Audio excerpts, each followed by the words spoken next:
네, 안녕하세요. 반갑습니다. 소개받았던 광주과학기술원 이수민공학과에 있는 김재관입니다. 다시 한번 인사드리겠습니다. 사실 코로나 때문에 이런 강연도 제대로 진행이 안 될 거라고 예상을 했는데 그럼에도 불구하고 이렇게 생각보다 많이들 와주셔서 제가 감사드려야 되겠죠. 들으러 와주셨으니까. 제목이 전자 디지털 약인데요. 혹시 디지털 치료제 전자약 들어보신 분 계신가요? 아무도 안 계신가요? 네. 그래서 아마 들어본 적이 없어서 더 궁금해서 아마 오셨을 거라고 생각을 합니다. 말 그대로 이게 전자 혹은 이제 디지털로도 약이 가능하다. 그런 것 때문에 이제 제가 오늘 말씀을 드릴 거고요. 뭐라고 할까? 최근에 가장 어떻게 보면 이제 굉장히 사회적으로도 많은 관심을 받고 있는 그런 분야가 되겠습니다. 지금 보이는 게 이제 약병에 약이 들어 있어요. 그리고 이제 제가 제목을 약이란 무엇인가라고 적어놨습니다. 이거를 이제 좀 딱딱하긴 하지만 그 약사법이라는 게 있어요. 그 약사법에서 이렇게 보게 되면 2조에 이렇게 되어 있습니다. 사람 또는 동물을 질병을 진단하거나 치료, 경감, 처치, 예방을 목적으로 하는 그런 물질이고 기구나 기계는 뺀다 라고 되어 있습니다. 물질이에요. 물질을 저희가 약이라고 부르고 있습니다. 그러면 약을 또 이렇게 분류를 해보면 이게 전문의약품, 그 다음에 일반의약품, 지정의약품 이렇게 세 가지로 크게 나눌 수가 있어요. 자, 그러면 우리 옆에 있는 학생한테 물어볼게요. 자, 일반의약품하고 그 다음에 전문의약품하고 어떻게 다를 것 같아요? 일반의약품은 타이레놀처럼 저희가 바로 알고 먹을 수 있는 거고 전문의약품은 섞어서 먹어야 되거나 영양을 맞춰서 먹어야 돼가지고 물어보고 먹어야 되는 거. 네, 물어보고 한다. 예, 물어보고 한다는 게 굉장히 중요한 건데, 굉장히 유사해요. 그죠? 유사한데, 약간 포인트가 조금 다릅니다. 여기서 중요한 거는, 딱 한 가지예요. 이거는 이게 필요하고, 이거는 이게 필요 없어요. 그게 뭘까요? 필요한 거 하고 필요 없는 거. 자격증. 아니? 처방전. 처방. 그렇지.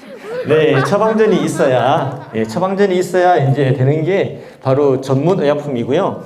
그 다음에 처방전이 없어도 되는 게 바로 일반 의약품이 되겠습니다. 그래서 저게 이제 전문 의약품은 아무래도 여러분들이 약국 가서 그냥 막 살 수 있는 것들이 아니에요. 아니고 병원에 가서 의사 선생님 만나고 의사 선생님께서 이렇게 이제 처방을 주어야 그래야 이제 살 수 있는 약이죠. 그 다음에 일반 의약품은 아까 이제 우리 학생이 말한 것처럼 타이레놀 같이 혹은 이제 약국에 가서 그냥 파스 사듯이 그렇게 아무렇게나 살 수 있는 거 그런 게 이제 바로 일반 의약품이고요. 그 다음에 지정의약품 같은 경우는 이제 조금 더 까다롭습니다. 그래가지고 지정의약품 같은 경우에는 이제 약간 마약 종류라든가 그 다음에 이제 생물학적으로 혹은 이제 항생물질 심리학 이런 것들인데요. 갑자기 마약류가 나왔는데 마약류를 파나요? 이렇게 생각할 수도 있어요. 근데 사실 마약류를 이렇게 마약을 팔진 않죠. 팔진 않지만, 병원에서 이제 아마 보시면 가끔씩 드라마나 그런 나올 텐데요. 특히 이제 암으로 이렇게 고통받으시는 분들이나 정말 심하게 이렇게 다치거나 이렇게 수술을 받았을 때는 정말 많이 아프거든요. 그럴 때 진통제를 주잖아요. 근데 그 진통제 중에 약한 거는 그냥 이제 일반적인 거지만 굉장히 심할 때는 보통 진통제로 이게 약발이 안 받아요. 그래가지고 약간 마약 종류의 진통제를 줍니다. 그러면은 이제 그게 진통 효과를 이렇게 강하게 일으킬 수가 있는 것들이 되는 거죠. 자, 두 번째 질문입니다. 전자라 나왔는데, 우리 전자는 남학생한테 한번 물어볼게요. 자, 전자는 뭐라고 생각하세요? 원자대에 있는 마이너스 전하를 띠는 입자라고 생각합니다. 네, 교과서를 이렇게 열어보는 느낌입니다. 왜 원자 내에 있는 마이너스를 띠는 전하를 내면 네, 정답을 잘 말씀해 주셨고요. 전자라는 거는 조금 전에 우리 학생이 얘기한 것처럼 그 원자를 이제 구성하고 있는 물질 중에 하나죠. 갑자기 하나들. 네. 그래서 그 원자 구조를 아마 여러분들이 이제 많이들 그림으로 보셨을 거예요. 그래가지고 이렇게 이제 원자가 있으면 그 그 원자 안에 원자 핵이라는 게 있죠. 그 핵 안에는 중성자, 그 다음에 또 양성자 그런 게 있고요. 그 양성자가 이제 양성자나 중성자가 다인 줄 알았는데 알고 봤더니 얘네들을 구성하는 게 또 있더라는 거죠. 걔네들 중에 하나가 이제 쿼크라고 부르는 거고요. 이런 것들을 소립자라고 부릅니다. 그런데 그거 말고 이 주변에 뱅글뱅글 돌고 있는 그런 전자라는 것들이 또 있는데요. 전자도 소립자 중에 하나가 되겠죠. 그래서 이 전자가 바로 이제 조금 조금 전에 말씀드렸던 그런 전자핵을 이루는 그런 기본 요소가 될 텐데요. 그러면 전기는 전자가 흘러가는 것을 우리가 전기라고 부릅니다. 그래서 이제 뭐 220V 전압이나 혹은 여러분 핸드폰 이제 충전기라든가 뭐 보조 배터리라든가 그런 것들은 다 그 안에 전자가 있고 전자가 흘러가면 그게 바로 우리가 전기라고 부르는 거죠. 그래서 약을 얘기했고요. 그 다음에 전자에 대해서 우리가 얘기를 했고, 그 다음에 마지막으로 이제 디지털입니다. 자, 디지털은 이제 디짓이라는 걸 먼저 알아야 되는데요. 이 디짓이 어떤 뜻을 갖고 있는 라틴어에서 유래가 되었다고 해요. 이번에는 한번 손을 들어보겠습니다. 혹시 어떤 뜻으로 유래가 됐는지 한번 상상을 해서 맞춰볼 학부모님도 포함해서 한번 손 들어볼까요? 자, 손 들어보세요. 자, 저기 어떤 뜻을 가지는 라틴어에서 유래가 되었을까요? 디짓이라는 게. 자, 힌트. 제가 손을 들고 있습니다. 네, 말씀하세요. 손가락 정답입니다. 네, 눈치가 굉장히 빠르신 것 같은데요. 제 학부모님은 제가 특별히 다른 걸로 또 드리겠습니다. 네, 감사합니다. 자, 디짓이라는 게 손가락을 뜻하는 그런 라틴어에서 유래가 되었다고 합니다. 손가락은 딱 보시면 우리 사람 손가락은 오른손, 왼손 5개 있잖아요.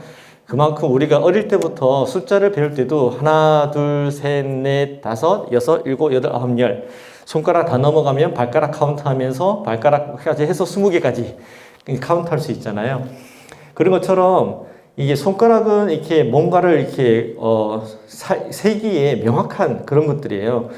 그래서 이게 디짓이라는 게 중국말에는 이렇게 표현을 합니다. 자, 이게 한국어로 뭘까요? 라는 질문이 우리 파란색 남학생. 저게 한국어로 뭐라고 할까요? 디짓. 엄마의 힌트를 받아서 바로 이제 답변을 했습니다. 네, 숫자가 맞고요. 참고로 저 위에 이제 있는 한자는 이게 사실 수잖아요. 수인데 발음은 수지만 한국어로 표현할 때는 숫자라고 하면 안 되고 숫자라고 이렇게 표현을 해야 됩니다. 그래서 이 숫자가 이제 바로 디짓이다. 그럼 디지털은 뭐냐? 이제 0하고 1로 나타내는 것을 디지털이라고 합니다. 그러면 결국 디지털화라고 하면 뭐냐? 우리가 보고 있는 이런 세상이나 많은 모든 물질들을 혹은 어떤 현상들을 이게 0과 1로 나타내는 그런 이진법으로 표현을 해내는 거라고 말을 하면 되는데 도대체 무슨 말인지 모르겠죠. 그게 이제 컴퓨터를 처음에 배울 때 이제 나오는 개념인데요.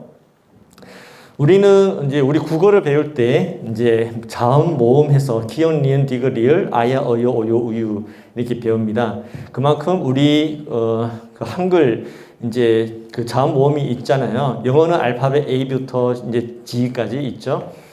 그런 것들을 이용을 해서 우리가 하고 싶은 말을 표현을 하잖아요. 컴퓨터는 그렇게 똑똑하지가 못해요. 그래가지고 컴퓨터는 옛날에 처음에 어떻게 개발이 되었냐면 혹시 아시는 분 계신가요? 혹시 컴퓨터 개발할 때 어떻게 개발했는지. 처음에는 이제 그 진공관이라고 있어요. 혹시 오디오 좋아하시는 분들은 아실 수도 있는데 그 진공관을 이용해서 그걸 껐다 켰다 하면 이게 이제 껐다 켰다 하면은 우리가 적어도 두 가지를 표현할 수가 있잖아요. 껐다 켰다. 근데 그게 진공관이 하나, 둘, 두 개가 있으면 우리가 조합이 껐다 켰다 이게 네 가지를 표현할 수가 있잖아요. 마찬가지로 그게 한, 둘, 셋, 넷, 다섯, 여섯, 일곱, 여덟 쫙 늘어나는 거죠. 그러면은 그만큼 우리가 표현할 수 있는 그런 가지수가 엄청 늘어납니다. 늘어나기 때문에 그거를 이제 비트라고 이렇게 표현을 하고 있는데요. 이제 16가지 그런 진공관이 있다라고 생각을 하면 각각을 껐다 켰다라고 했을 때 표현할 수 있는 가지수가 6만 5천 개가 돼요. 사실 엄청 많죠. 그 다음에 예를 들어 근데 이렇게 6만 5천 개 되는 건데 그걸 우리가 표현을 하는 거예요. 예를 들어서 뭐 꺼지고 그러니까 0000000은 기억 0000001 하면 니은 이런 식으로 우리가 이렇게 잡아두는 거예요. 그러면 이제 나중에 그것만 보고도 아 이게 기억이냐 니은이냐 디귿이냐 리얼이냐 우리가 알 수가 있는 거죠. 그러면 그걸 이용을 해서 이렇게 문장을 만들 수가 있고 그 문장들을 이용을 해서 우리가 표현을 할 수가 있겠죠. 그렇기 때문에 이 숫자가 많으면 많을수록 좋겠다고 당연히 생각할 수 있잖아요. 이거는 읽기가 쉬워요. 자, 32비트. 만약에 그런 진공관이 32개가 쫙 있다. 그러면 내가 껐다 켰다 가지고 표현할 수 있는 경우의 수가 이만큼 많습니다. 자, 제일 왼쪽에 있는 우리 핑크 보라색 학생 이거 한번 읽어보시겠어요?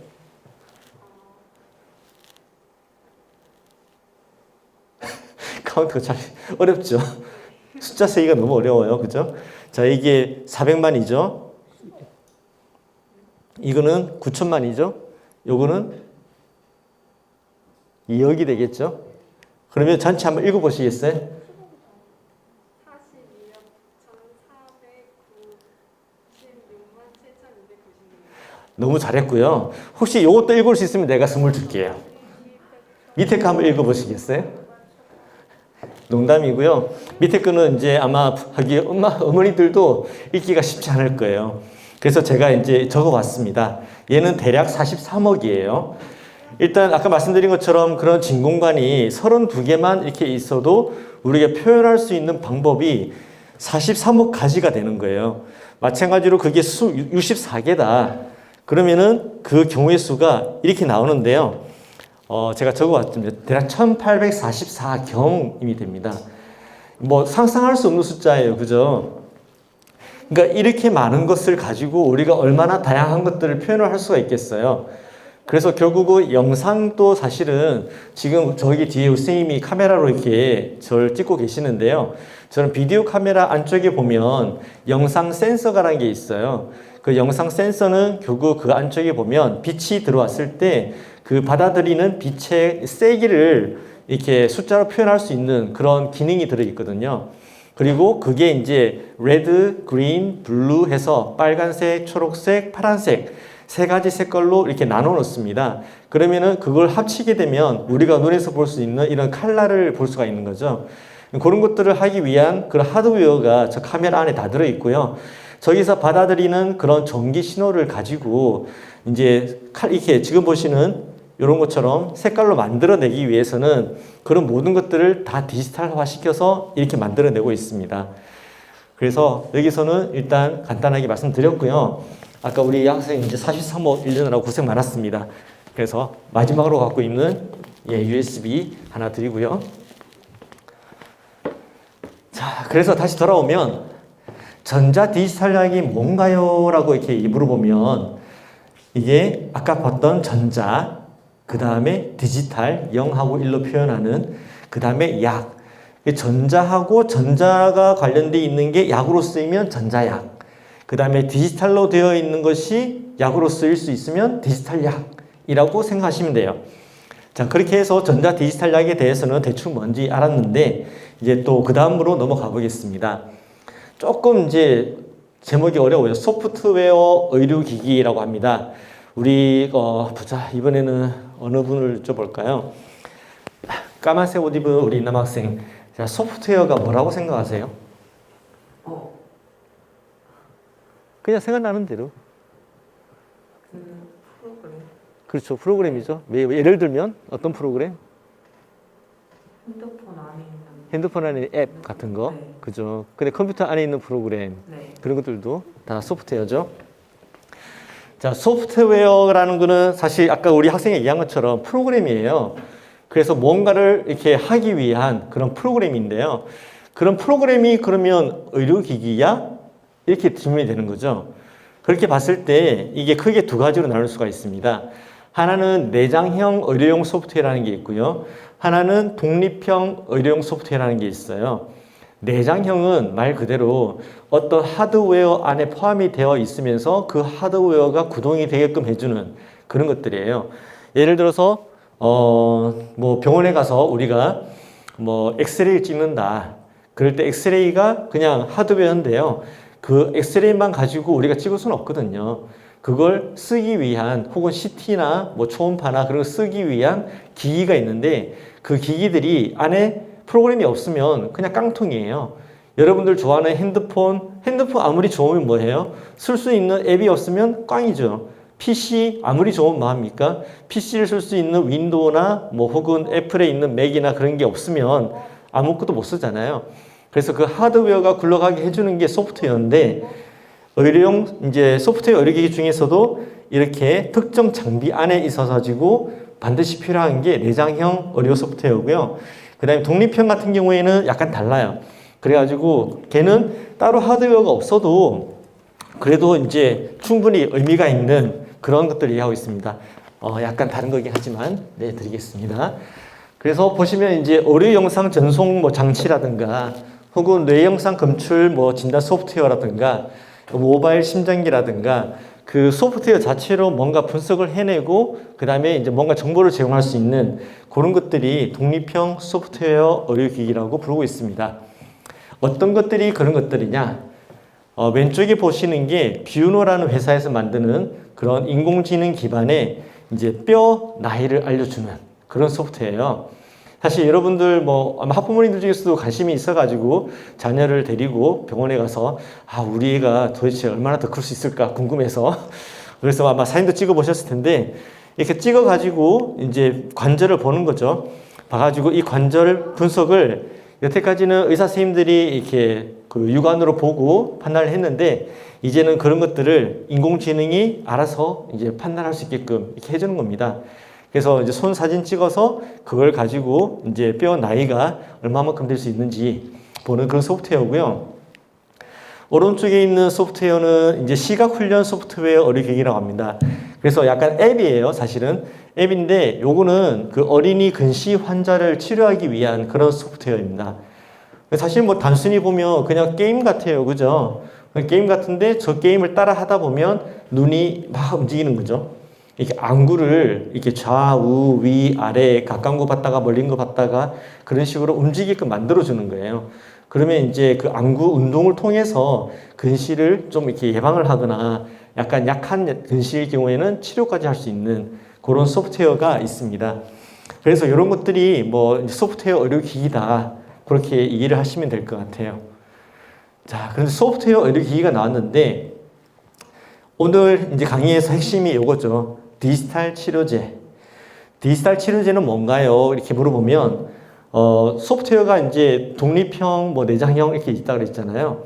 그런데 그 많은 소프트웨어 의료기기 중에서도 특히 아픈 거를 치료하기 위한 거, 혹은 이제 아픈 거를 관리하기 위한 그런 소프트웨어, 그거를 이제 디지털 치료제라고 부릅니다. 그래서 이거는 그냥 여러분들이 다운받을 수 있는 게 아니에요.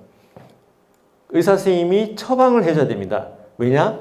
얘도 약이기 때문에. 그냥 여러분들이 앱스토어에 가서 막 찾아가지고 다운받을 수 있으면 좋겠지만 그렇진 않아요. 그렇진 않고 의사 선생님이 이 앱을 다운받을 수 있는 코드를 주거나 그런 식으로 해서 여러분들이 다운을 받을 수 있게 해주는 게 바로 이런 디지털 치료제입니다. 그리고 중요한 거는 뭐냐면 얘는 그냥 소프트웨어처럼 보이기는데 이게 효과가 있는 거예요. 그래서 어떤 특정한 질병에 대해서 치료를 하기 위한 소프트웨어이고 그걸 이제 허가를 받기 위해서 임상적으로 과학적으로 근거를 이렇게 가지고 있습니다. 그냥 내가 막 게임 만들어서 야 이거 뭐 근시 예방에 효과 있을 거야 하고 이렇게 한다고 해서 그걸 의료용 소프트웨어라고 혹은 디지털 치료제라고 부를 수는 없습니다. 왜냐하면 걔네들은 특별한 허가를 안 받았기 때문에.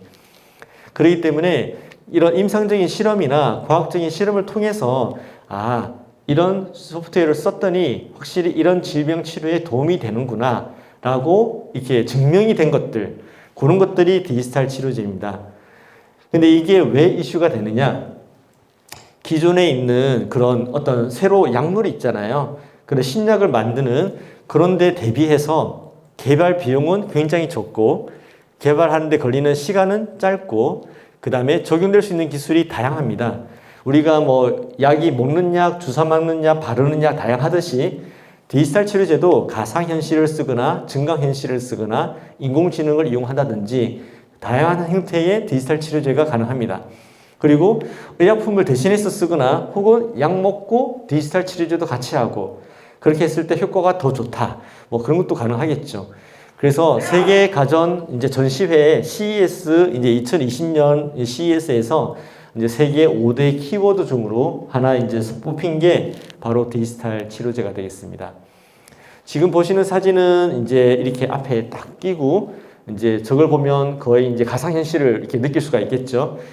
보시면 예상하고 있는 게 2018년도에는 대략 17억 정도의 시장을 갖고 있다라고 이제 봤는데 2025년도가 되면 이제 한 7억 달러. 그러니까 엄청난 돈이죠. 우리나라 돈 따지면.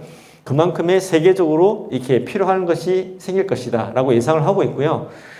이제 한국이 아니라 사실 미국에 있는 그 페어 테라퓨틱스라고 해서 그 마치 애플 있잖아요. 애플 사과처럼 이쪽은 배를 씁니다. 그래서 배 아이콘이 있는데 그런 페어 테라퓨틱스에서 리셋이라는 것을 만들어서 약물 중독을 치료하기 위한 앱을 개발했고요. 그 다음에 쏨 리스트라고 그래가지고 불면증이나 우울증을 치료할 수 있는 앱을 개발했습니다. 그 다음에 아킬리 인터랙티브 랩이라고 해서 여기에서는 이제 ADHD, attention deficit hyper, 뭐라고 그러죠? 저 뒤에 나오니까 그 이제 치료하기 위한 비디오 게임도 나오고요. 그 다음에 이제 그 오츠카 제약이나 뭐 프로테우스 디지털 헬스 같은 데서도 보면 조현병이라든지 혹은 뭐 시각 장애를 개선하는 이제 그런 VR 프로그램, 그 다음에 근감소증, 뭐 암 생존자 케어하는 소프트웨어 등등 해서 각종 디지털 치료제가 개발이 되고 있습니다. 예를 보여드릴게요. 이게 조금 전에 말씀드렸던 그 배예요, 배. 우리가 먹는 배. 그래서 페어 테라퓨틱스라고 해서 배 모양으로 생겼죠. 이게 우리나라 배는 이렇게 안 생겼는데 하시겠지만 미국 배는 이렇게 생겼습니다. 그래서 이렇게 생겨가지고요. 맛은 우리나라 배가 훨씬 맛있습니다. 이런 페어 테라퓨틱스라는 곳에서 리셋 O라고 하는 앱을 만들었어요. 여기 보시는 게 환자가 쓰는 그런 이제 앱이고요. 오른쪽은 병원에서 의사 선생님이 사용하는 소프트웨어입니다. 이런 소프트웨어를 통해서 이제 결론적으로는 이 프로그램은 약물 약간 의존하는 분들이 있잖아요. 특정 약물을 안 먹으면 안 되는 사람들, 혹은 이제 리셋 O 같은 경우에는 약간 마약류예요. 그래서 이제 그런 것들을 이제 안 먹으면 안 되는 그런 분들, 이제 중독이 된 분들이죠. 약물 중독된 분들. 그런 분들이 그걸 끊을 수 있도록 도와주는 그런 소프트웨어라고 이제 생각하시면 되고, 미국에 있는 그런 식약처 FDA에서 이제 승인을 받았어요. 치료제로서. 그래가지고 이제 세계 최초의 디지털 치료제가 이제 이렇게 나오게 되었습니다. 현재 미국에는 뭐 대략 한 20가지 정도 되는 디지털 치료제가 만들어져 있고, 그 다음에 우리나라에서도 많은 회사들이 점점 생겨나가고 있습니다. 그리고 처음에 만들어졌던 디지털 치료제는 대부분은 정신질환 쪽이었어요. 그래가지고 불면증이라든가 뭐 중독이라든가 우울증, 신경인지장애 그런 것들을 이제 주로 대상으로 해서 만들고 있지만 지금은 점점 그 적용하는 그런 범위가 다양해지고 있습니다. 그리고 디지털 치료 같은 게 한 가지 장점이 뭐냐면 그 환자별로 다 다르기 때문에 그 환자 특성에 맞춰서 사용할 수 있는 그런 프로그램이 바로 이제 디지털 치료제다라고 보시면 되겠습니다. 이거는 조금 딱딱한 내용이긴 한데요. 그러면 뭐가 디지털 치료제냐라고 물어봤을 때 얘를 따라서 가면 명확하게 알 수 있습니다. 첫 번째 질문, 소프트웨어 의료기기냐 아니냐? 일단 소프트웨어가 돼야 돼요. 그래야 디지털 치료제입니다. 아니면은 꽝, 기면 예스. 두 번째 질문, 질병을 예방하거나 관리하거나 치료하기 위한 목적으로 환자한테 적용하는 거냐? 그게 맞으면 디지털 치료제, 아니면 꽝. 세 번째 질문은 오케이, 그러면 이 소프트웨어가 그냥 단순히 재미를 만든 거냐? 아니면 어떤 근거를 가지고 임상적인 혹은 과학적인 근거를 가지고 만들었느냐? 예스 하면 걔가 바로 디지털 치료기기에 해당이 됩니다. 그래서 여러분들이 이제 뭐 사용하고 있는 많은 핸드폰 앱 있잖아요. 카톡, 뭐 멜론 등등 해서 그러면 카톡이나 멜론 등이 디지털 치료제냐?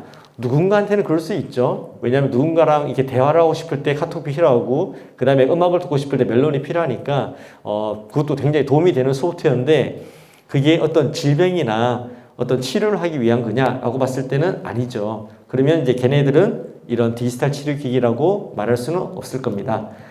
그래서 몇 가지 예를 가져왔어요.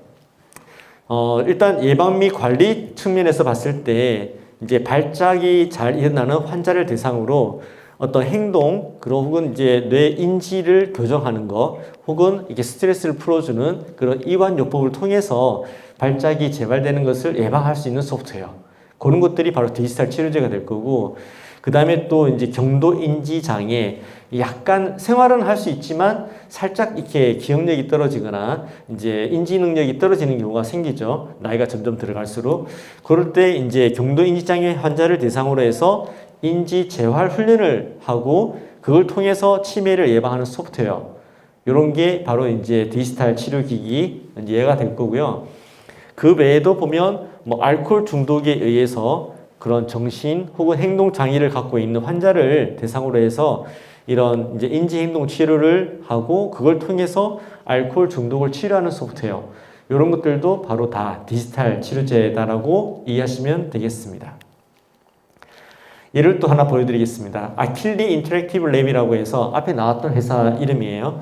거기에서 이제 인데블 RX라고 해가지고 앱을 만들었어요. 그래서 아까 제가 좀 버벅거렸던 이제 주의력 결핍 과잉 행동 장애, 요 이제 ADHD를 갖고 있는 그런 이제 학생들, 어린이 청소년들을 대상으로 해서 이걸 게임을 하게 했더니 이제 주의력을 조절하는 뇌의 특정 부분을 이렇게 막 활성화를 시키는 거예요. 그래가지고 이게 결국은 이제 ADHD를 치료할 수 있는 그런 효과가 있더라 해서 이제 마찬가지로 승인을 또 받았습니다. 그래서 그 앱이 어떤 건지 잠시 보여드리겠습니다.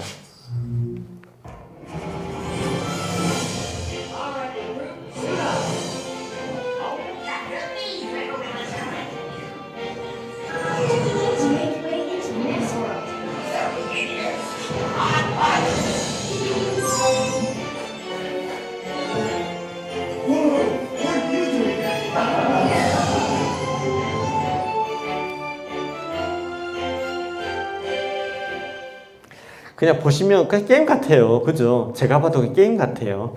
근데 저 게임에 이제 치료할 수 있는 기능이 숨어 있는 거죠.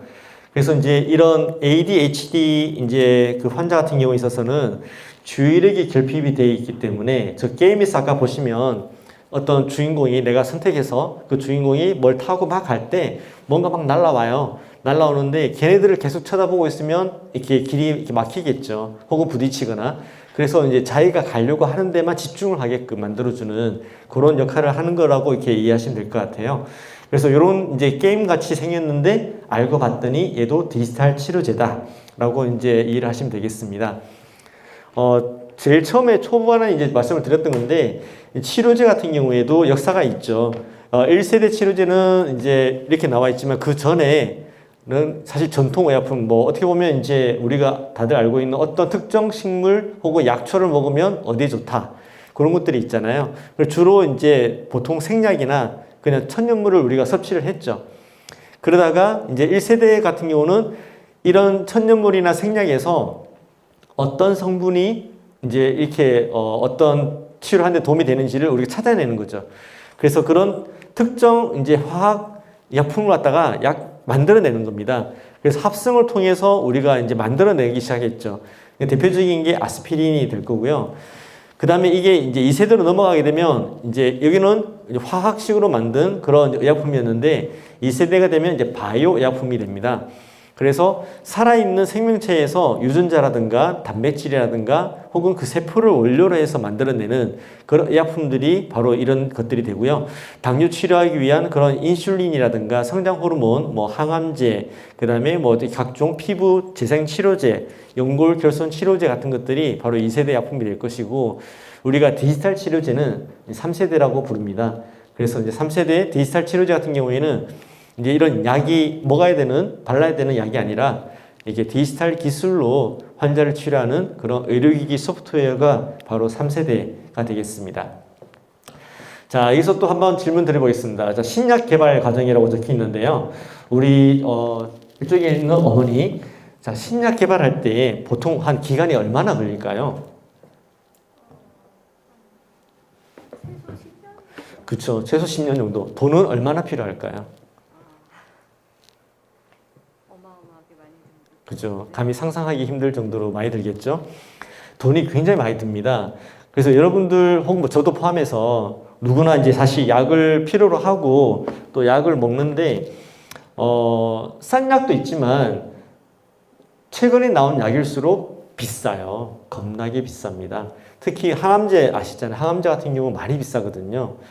그게 왜 그러냐면 한편으로는 그런 제약회사들도 약간 이해가 가는 게 그 사람들이 그걸 만들기 위해서 쏟아부은 돈이 조 단위예요.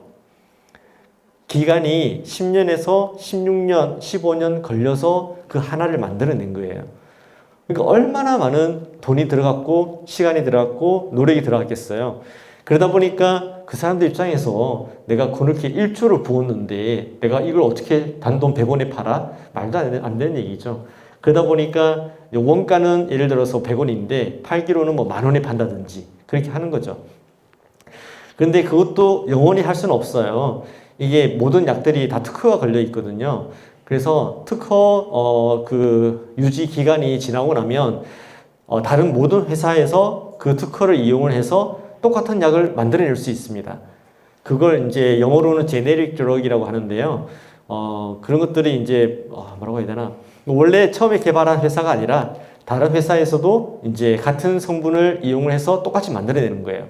그러면 갑자기 가격이 팍 떨어지는 거죠. 그런 것 때문에 이제 값이 떨어질 수가 있는 건데 지금 보시다시피 처음에 이제 조사를 하고 물질을 어떤 물질이 약으로 효과가 있을까 탐색을 해야 되죠. 그 다음에 동물 실험을 하고 그 다음에 약으로 이렇게 한번 만들어 보고 그걸 가지고 임상 시험을 합니다. 임상 시험도 바로 그냥 한 번에 끝나는 게 아니라 1상, 2상, 3상까지 가고 그 다음에 모든 결과가 나왔을 때 식약처에서 심사 허가를 또 받아요. 이거 통과 못하면 꽝. 통과되면 드디어 생산을 할 수가 있고 그 다음에 이제 판매를 할 수 있게 되는 거죠. 그 다음 슬라이드를 보시면 이게 얼마나 어려운 건지를 알 수가 있습니다. 처음에 보면 이제 질병에 대해서 예를 들어서 간단하게 생각해서 뭐 치매다고 참 쳐봅시다. 치매 같은 경우에 치매를 치료하기 위한 일단 가능성이 있는 물질을 우리가 먼저 찾아야 돼요. 그거를 논문을 이제 검색하든지 혹은 다양한 방법으로 많은 사람들이 물질을 찾습니다. 대략 10,000개 정도를 찾아서 그 하는데 한 5년이 걸려요. 그 다음에 이 10,000개의 물질을 가지고 과연 이 중에서 어떤 게 이제 동물 실험을 했을 때 제일 좋을까를 찾아봅니다. 그게 또 대략 50개예요. 자, 10,000개에서 50개면 이게 몇 프로인가요? 100개면 1%잖아요. 0.5%밖에 안 되는 거죠. 그런데 이 과정이 또 대략 1.5년이 걸립니다.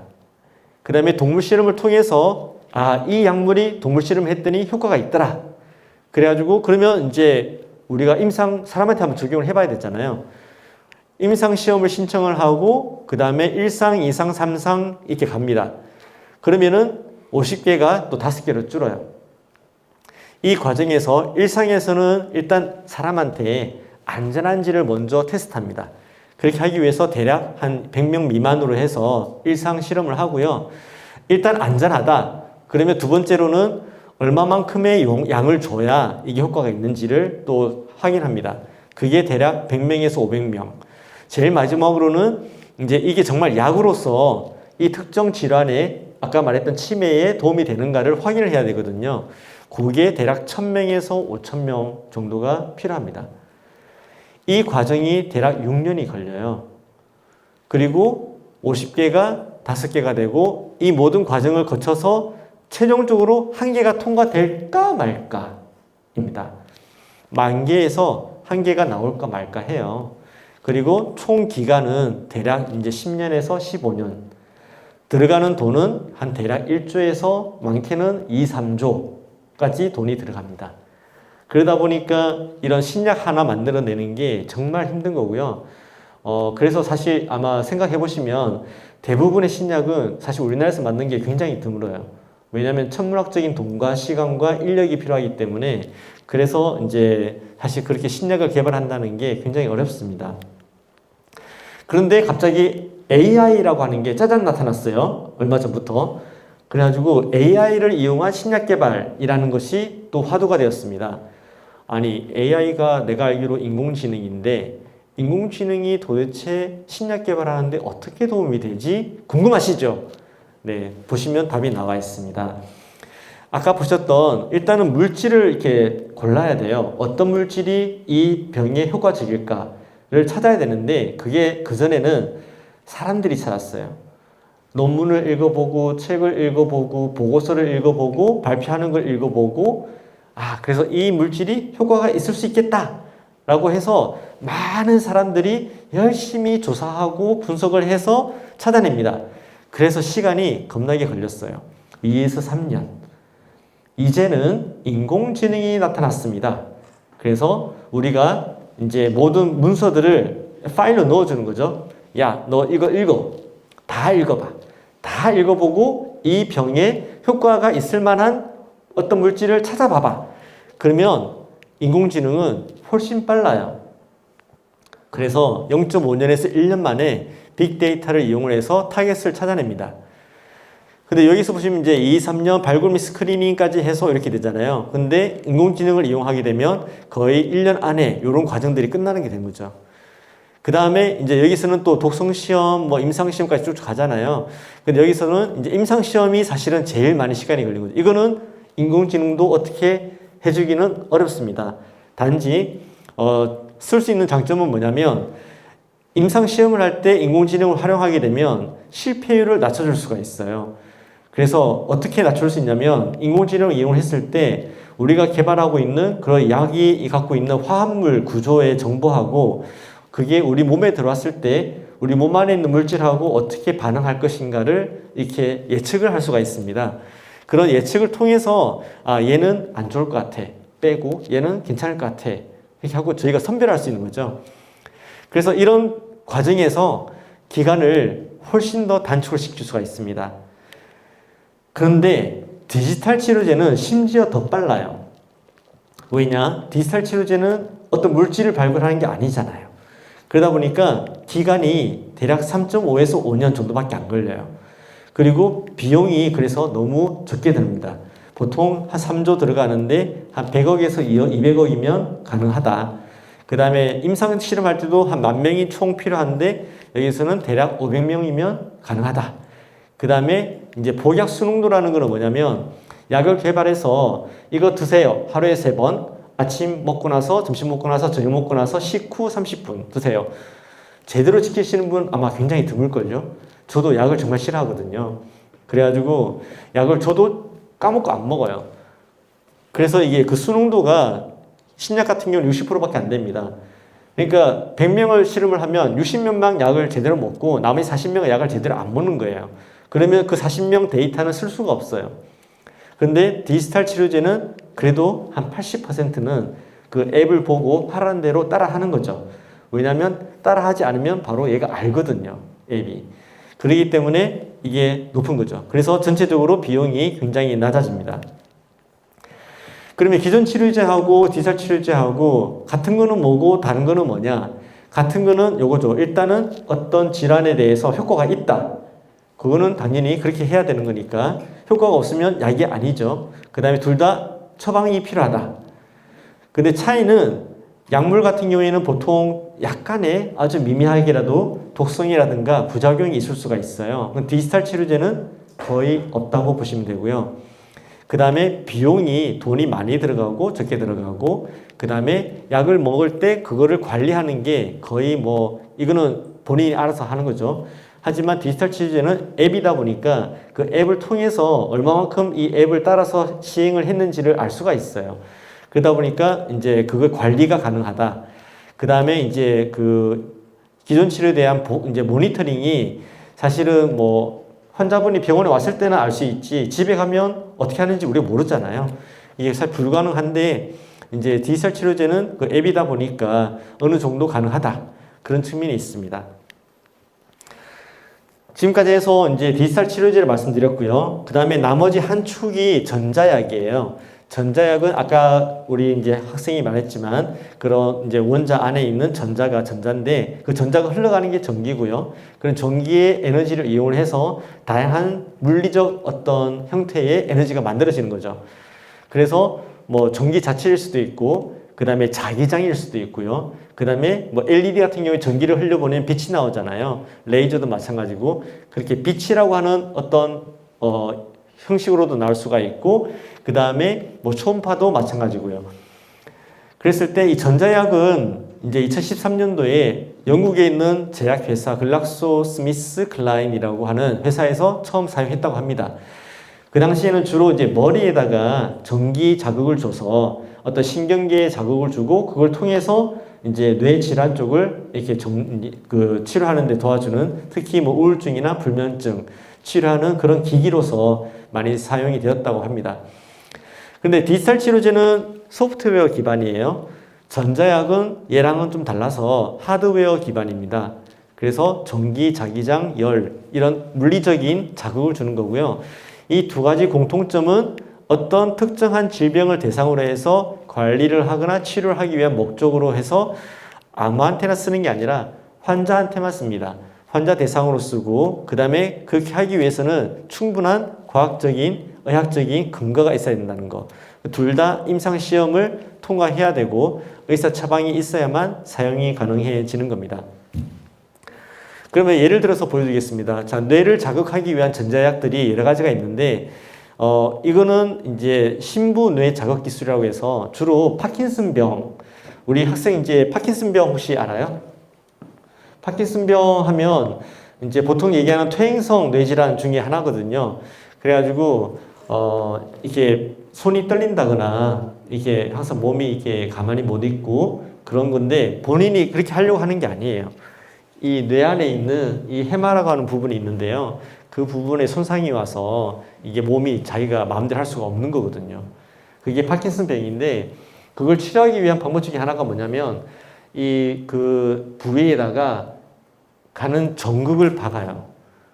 아주 가는 1mm 직경 이내에 전극을 이렇게 심어 놓는 거예요. 심어 놓고 바깥에서 전기를 흘려 보내요. 그러면 그 뇌 특정 부위에 전기가 흘러가면서 이 떨리는 현상이 이게 잦아지는 거죠. 그게 이제 신부 뇌 자극 기술이라고 하고요. 얘는 수술을 해야 돼요. 사실 이제 좀 안 좋죠. 근데 수술 안 하고 다른 방법이 없냐 해서 경두개라는 말이 나오는데요. 이 경두개라는 말은 뭐냐면 바깥에서 두개골을 뚫고 들어간다라고 이해하시면 돼요. 그래서 이제 뇌에다가 직접 준다기보다는 바깥에 갖다 대고 있는 거죠. 그래서 바깥에서 이게 자기장을 전달해 주거나 혹은 전기를 이렇게 흘려보내는 그런 게 이제 경두개 자기장 자극 혹은 전기 자극 기술이고 요거 같은 경우에는 이제 게임하는 게이머들이 집중을 잘할 수 있게 도와주는 그런 이제 전기 자극 기기라고 합니다. 한번 이제 착용하고 이 게임을 하시면 충분히 플래티늄 다이아몬드 올라갈 수 있지 않을까 싶은 생각이 드네요. 그 말고도 이렇게 지금 보는 거는 초음파예요. 그래서 초음파를 갖다가 이렇게 머리에다 보내는 거고요. 그랬을 때 이제 그 초음파를 이용을 해서 뇌에다가 자극을 주고 그 자극을 주는 걸 이용을 해서 어떤 뇌 질환 쪽에 도움이 되게끔 하는 그런 것들이 되겠습니다.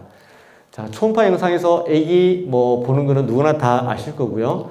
그 다음에 병원에서 가장 많이 편하게 쓰고 있는 게 바로 초음파가 되겠죠. 자, 초음파 여기 나와 있긴 한데 초음파 기준은 20kHz입니다. 그러니까 2만 헤르츠 이상이면 초음파라 그래요. 왜냐하면 사람이 못 들어요. 사람이 들을 수 있는 게 보통 20Hz에서 이제 2만 헤르츠라고 해요. 근데 사실 2만 헤르츠 저는 못 들어요. 나이가 들어서. 그런데 젊은 우리 학생들은 들을 수가 있대요. 그래서 조금 이따 테스트를 해볼 거고요.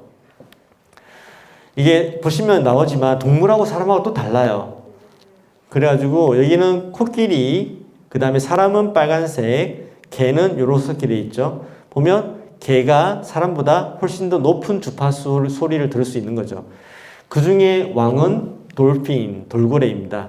돌고래는 거의 뭐 보시다시피 한 20만 헤르츠, 사람보다 한 10배를 더 많이 이렇게 들을 수 있는 거예요. 오른쪽에 나와 있는 그림처럼 깨구리, 그 다음에 강아지, 사람, 박쥐, 돌고래 해서 각각의 동물마다 들을 수 있는 소리의 범위가 다르다고 해요. 사람은 20에서 2만인데 불행히도 이 세월은 속일 수가 없어서 나이가 들면 들수록 이 범위가 줄어든다고 합니다. 그래서 가져온 게 이거예요. 자, 여기서 보시면 한번 틀어드릴게요. 이게 도예요. 아이고. 그 다음에 요거는 레. 그 다음에 당연히 이거는 시. 이렇게 되는 거죠. 근데 보시면 그 소리가 생각보다 낮아요. 주파수가. 262, 494Hz 밖에 안 돼요. 그런데 여기서 이제 오른쪽 편을 보시면 자, 이제 이게 주파수가 8000으로 올라갑니다. 그러면 이걸 한번 들어보실게요. 굉장히 듣기 싫은 소리 나잖아요. 그게 8000Hz예요. 다 들으셨죠? 오케이. 자, 그 다음에 넘어가겠습니다. 제가 이거를 가렸어야 되는데 까먹고 안 가렸네요. 거짓말 하시면 안 돼요. 우리 학부모님들 특히 나는 들린다라고 우기시면 절대 안 되고 일단은 안 들리면 안 들리신다고 이렇게 말씀하셔야 됩니다. 자, 이거 들리시죠? 자, 들리시면 한번 손 들어 보시겠어요? 네, 다 들리시는구나. 여러분들은 적어도 50대는 아니십니다. 예, 저는 50대거든요. 근데 다행히도 들리더라고요. 그래가지고 아직은 귀가 괜찮구나 생각하고 있습니다. 자, 요거 한번 들어볼게요. 들리시는 분? 저기 어르신 안 들리시나요? 그래도 괜찮습니다. 아까는 들으셨죠? 아까는 50대 이후이니까 그걸로 만족하시고요. 지금 들으신 거는 사실 40대 정도는 들을 수 있어야 되는 건데 저도 들었습니다. 다행히도 아직은 귀는 40대인가 봅니다. 자, 그 다음에 30대로 내려가면 요 소리래요. 자, 들리면 손 드세요. 자, 대부분의 우리 학부모님들은 지금 손을 못 들고 있습니다. 드신 분도 계시지만 한 번만 더 틀어드릴까요? 네, 자, 네, 저도 약간은 들리는 것 같아요. 착각일 수도 있지만 그 다음에 요거 한번 들어보겠습니다. 들리면 손 드세요. 저기 선생님 혹시 20대신가요? 네네. 30초반이세요? 귀는 20대시네요. 축하드립니다. 네. 20대 후반인데도 이렇게 들으셨어요. 지금 근데 여러분 보셨지만 어머니들은 못 들으셨는데 옆에 있는 우리 자녀들은 다 들었어요. 그 다음에 내려가면 들리는 사람 손 들어보세요. 들리는구나. 저는 거의 안 들리는데.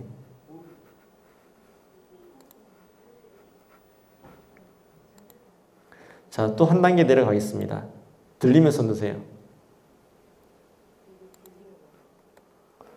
그 다음에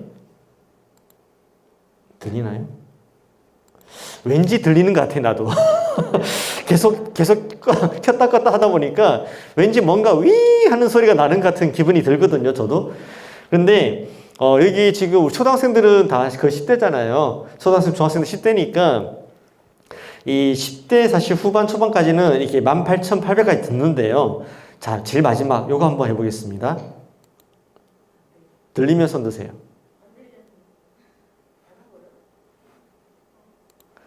사실 나는 거예요. 나는 건데 여기는 이제 21,100이라고 돼 있죠. 거의 멍멍이입니다. 우리 강아지처럼 귀가 들리는 그런 사람들인데요. 실제로 제가 틀었던 거는 21,100은 아니고요. 2만 헤르츠입니다.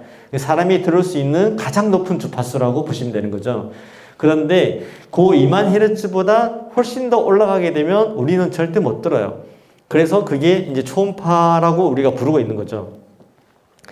근데 그런 초음파를 이용을 해서 뇌에다가 자극을 줬더니 저희가 실험을 해봤더니 이게 치매를 치료할 수 있는 가능성이 있겠다라는 것을 알았어요.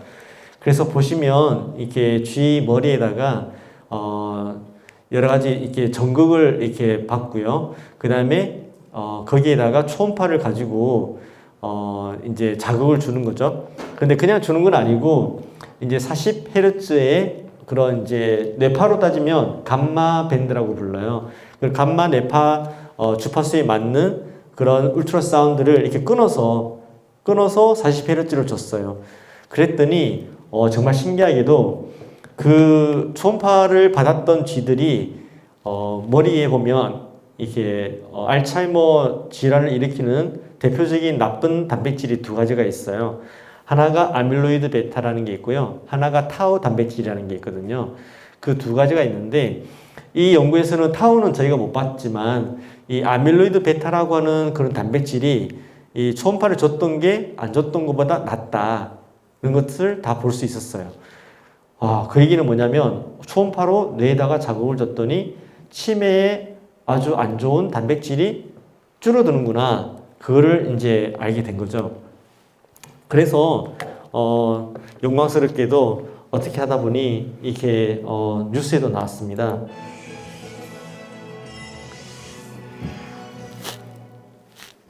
대통령은 오늘 광주와 부산 차례로 연대합니다. 먼저 광주로 가보죠. 정철 앵커 소식 전해주세요. 네, 광주입니다. 고령화로 인한 치매 환자 증가는 이미 심각한 사회 문제인데요. 현재까지는 사실상 치료 방법이 없는 치매를 예방할 수 있는 기술이 개발돼 관심을 모으고 있습니다. 임소영 기자의 보도입니다. 학교에 와서 이제 촬영을 하고 그 다음에 우리 학생이 이렇게 나와 있습니다. 실험주에 뇌에 하루 2시간씩 40Hz 주파수의 초음파로 자극을 줍니다. 2주간의 실험 뒤 쥐의 뇌 조직을 검사한 결과 알츠하이머병의 주요 원인 물질인 아밀로이드 베타 단백질이 큰 폭으로 줄어든 것이 확인됐습니다.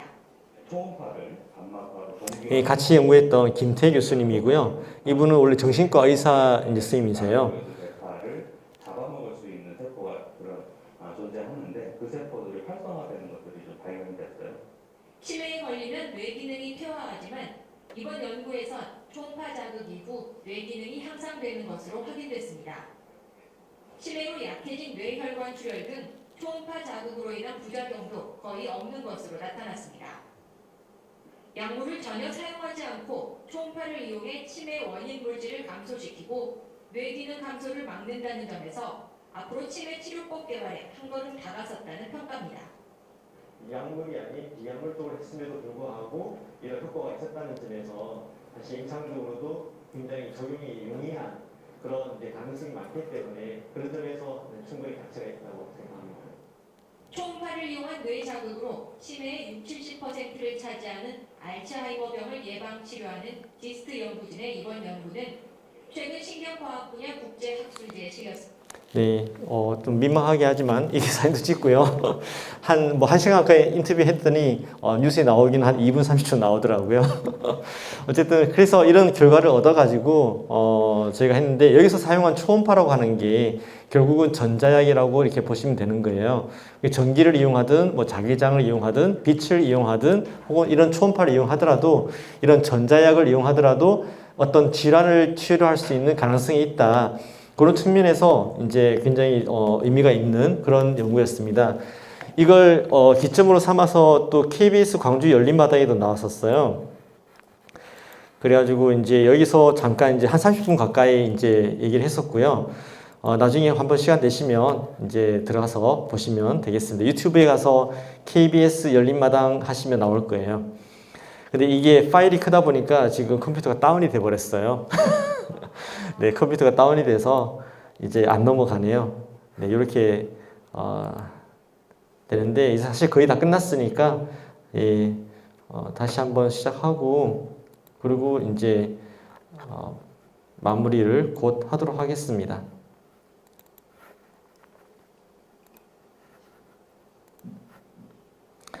근데 이런 걸 이제 초음파를 이용을 해서 알츠하이머 쪽을 이렇게 봤는데 그거 말고도 이제 저희가 이런 LED를 이용을 해서 빛을 머리에다가 조사를 하고요.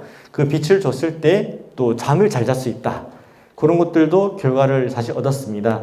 그래서 아직은 이제 저희가 기사로 내진 않았지만 그런 부분에 대해서도 연구를 하고 있고 마찬가지로 이런 실험을 통해서 이게 빛을 특정 파장에 빛을 쬐어줬더니 그 쥐들이 다른 쥐들보다 잠을 잘 자더라 라는 것을 알아가지고 그것도 이제 지금 준비하고 있습니다.